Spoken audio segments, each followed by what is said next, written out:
সুপ্রিয় দর্শক, আসসালামু আলাইকুম। আপনাদের সবাইকে স্বাগত জানাচ্ছি টক উইথ সিরাজের এখনকার আলোচনায়। আপনাদের সঙ্গে একান্ত কর্মকর্তাদেরকে বলেছেন, ইরানের সাথে যদি হরমুজ প্রণালী নিয়ে চুক্তি হয়, অর্থাৎ ইরান যদি হরমুজ প্রণালী খুলে দেয়, তাহলে পরমাণু চুক্তি ছাড়াই তিনি যুদ্ধ বন্ধ করে ফিরে যাবেন। শুধু তাই না, তিনি একই সাথে বিজয় ঘোষণা করার পরিকল্পনা করছেন। এদিকে ইরানের পররাষ্ট্রমন্ত্রী আব্বাস আরাকচি বলেছেন, যতক্ষণ পর্যন্ত না আমেরিকা ইসলামাবাদ সমঝোতা স্মারক লঙ্ঘন বন্ধ করবে, ততক্ষণ পর্যন্ত তার সাথে কোনো আলোচনা নেই। এদিকে ইরানের প্রেসিডেন্ট মাসুদ পেজেশকিয়ান ইরানের সর্বোচ্চ নেতা আয়াতুল্লাহ মুস্তাফা খামেনির সাথে প্রথমবারের মতো দেখা করেছেন।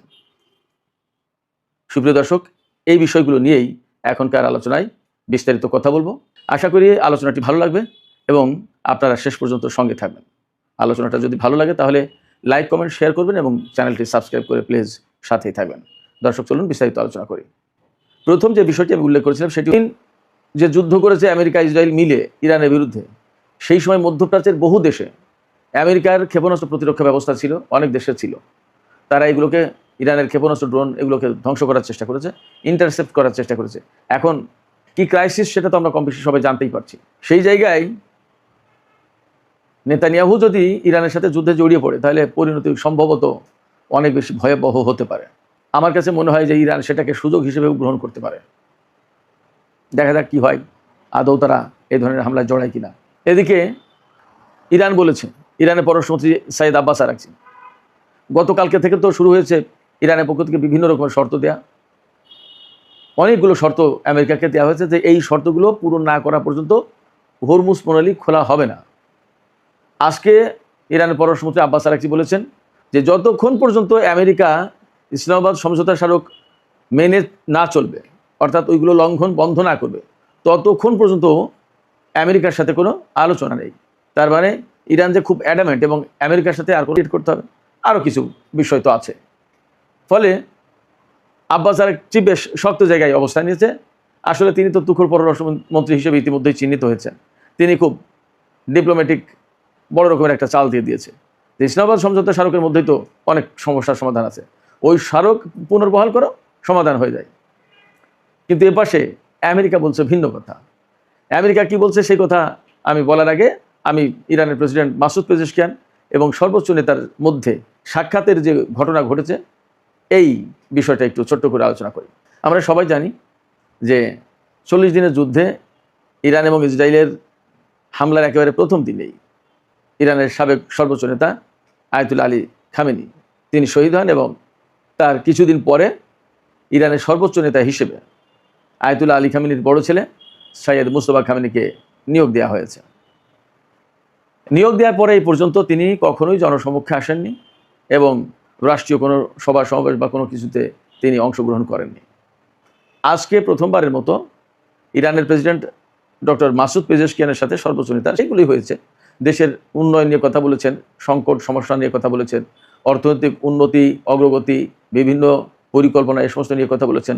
মুদ্রার মান কীভাবে ধরে রাখা যায়, জনজীবনের সুখ শান্তি স্বাভাবিক অবস্থা কীভাবে ফিরে আনা যায়, এরপরে মূল্যস্ফীতি, মুদ্রাস্ফীতি, এগুলো কীভাবে কন্ট্রোল করা যায়, কমানো যায়, নানান বিষয়ে কথা বলেছেন।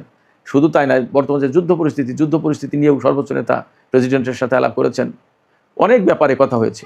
বেসিক্যালি এই বৈঠকটা খুবই গুরুত্বপূর্ণ একটা বৈঠক ছিল, কথা বলতেই হবে। আর সেই গুরুত্বপূর্ণ বৈঠক হওয়ার কারণে ইরানের গণমাধ্যমে এই বৈঠকটাকে যথেষ্ট গুরুত্ব দিয়ে ছাপানো হয়েছে, ফলো করে প্রচার করা হচ্ছে। এবং সবচেয়ে বড় কথা যে সর্বোচ্চ নেতা হিসেবে মুস্তফা খামেনিকে নিয়োগ দেওয়ার পর এই প্রথম ইরানের প্রেসিডেন্টের সাথে তার সাক্ষাৎ হলো, তার বৈঠক হলো, যার কারণে এটাকে একটা বিশেষ মুহূর্ত, বিশেষ দিন হিসেবে বিবেচনা করা হচ্ছে। তিনি হয়তো প্রেসিডেন্ট মাসুদ পেজেশকিয়ানকে যুদ্ধ, মিডল ইস্টের বর্তমান পরিস্থিতি, দেশের বর্তমান পরিস্থিতি সব কিছু নিয়ে রিজনীয় পরামর্শ, গাইডলাইন, এ সমস্ত সবই দিয়েছেন। মাসুদ পেজেশকিয়ান পরে বলেছেন যে ইরানের IRGC, তারপরে বাসিজ এবং পুলিশ, এরা যে যুদ্ধ করেছে, এরাই তো আমেরিকা এবং ইসরায়েলকে তাক লাগিয়ে দিয়েছে, বিস্মিত করে দিয়েছে। যে যুদ্ধ তারা করেছে, অর্জন করতে চেয়েছিলাম, তার সব হয়ে গেছে। এখন আর সামরিক অভিযান না চালালেও চলবে। আমরা এখানে একটা বিজয় ঘোষণা করব, বিজয় ঘোষণা করে আমরা চলে যাব। এখানে আমাদের আর পরমাণু চুক্তির দরকার নেই। অর্থাৎ তারা সবচেয়ে বড় করে যে বিষয়টি দেখছিল যে পরমাণু চুক্তি, পরমাণু সংকট নিয়েই ইরানের সাথে তার এত বেশি টানাপোড়েন, এত যুদ্ধ বিগ্রহ, এত কিছু, সেই পরমাণু চুক্তি আর তার লাগবে না। এখন বাবা হরমুজ প্রণালী খুলে দাও।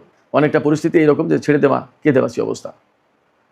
এটা হচ্ছে মার্কিন ওয়াল স্ট্রিট জার্নালের খবর।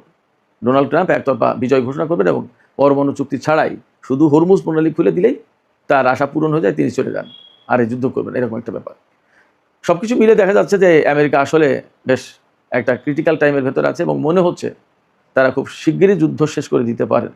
আবার এমনও হতে পারে যে এইগুলো বলে বলে বলে বলে ইরানকে একটা বিভ্রান্ত করে, অর্থাৎ ইরানকে বোঝাতে সক্ষম হলো যে আমেরিকা যুদ্ধ করছে না, ইরানও তাদের যুদ্ধ প্রস্তুতি আপাতত ডাউন করলো। এর ভিতরে হঠাৎ করে আমেরিকা ইরানের উপর বড় করে হামলা চালিয়ে বসতে পারে। অতএব ইরানকে যথেষ্ট সতর্ক থাকতে হবে এই ব্যাপারে। তো সুপ্রিয় দর্শক, এখনকার আলোচনা আমি এখানে শেষ করতে চাইছি। আলোচনা শেষের আগে আপনাদের কাছে প্রশ্ন করি, ডোনাল্ড ট্রাম্প যে বলছেন যে তিনি হরমুজ প্রণালী খুলে দিলেই পরমাণু চুক্তি ছাড়াই চলে যাবেন, এটা কি আসলে তার মনের কথা নাকি কৌশল? একই সাথে আপনাদেরকে আর একটা প্রশ্ন করি, ইসরায়েল যে একতরফাভাবে ইরানের বিরুদ্ধে হামলা চালাতে চায়, সেই সক্ষমতা আছে কিনা ইসরায়েলের? এবং হামলা যদি ইসরায়েল একতরফাভাবে এককভাবে ইরানের উপর চালায়, তাহলে তার পরিণতি কী হতে পারে? সুপ্রিয় দর্শক, আপনাদের মতামত জানিয়ে কমেন্টে লিখুন, আর ভিডিও ভালো লাগলে লাইক কমেন্ট শেয়ার করবেন এবং চ্যানেলটি সাবস্ক্রাইব করে সাথেই থাকবেন। দর্শক, আপনাদের সবাইকে অনেক অনেক ধন্যবাদ জানিয়ে এখনকার আলোচনা এখানে শেষ করছি। আপনারা সবাই অনেক ভালো থাকুন। আল্লাহ হাফেজ।